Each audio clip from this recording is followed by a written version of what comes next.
In the 1960s and 1970s, the Soviet regime in Russia came down heavily on those Jews who sought to leave the Soviet Union and live in Israel, the Jewish state. Among those who struggled to leave was Natan Shcharansky. This is his story.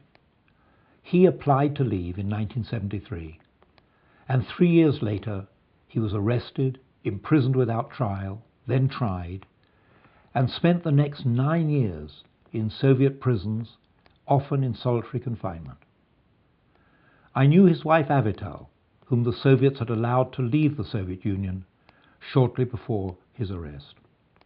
She gave me access to the remarkable letters he was able to write to her from prison.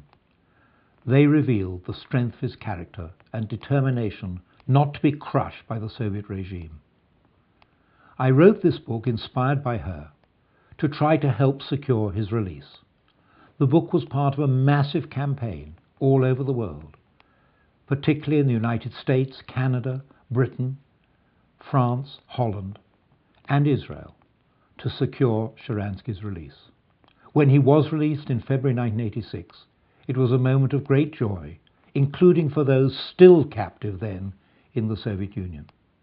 This book not only tells his story of his bravery and his struggle and his incarceration, it also tells the story of all those Soviet Jews who were harassed, arrested, imprisoned, and who suffered as he did for their desire to live in Israel.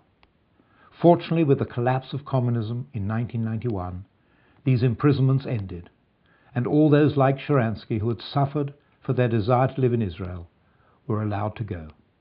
But the book remains a testament to his struggle and to that of his fellow refuseniks, as they were called, the Jews who were desperate to leave the Soviet Union and were forbidden by the Soviet state to do so.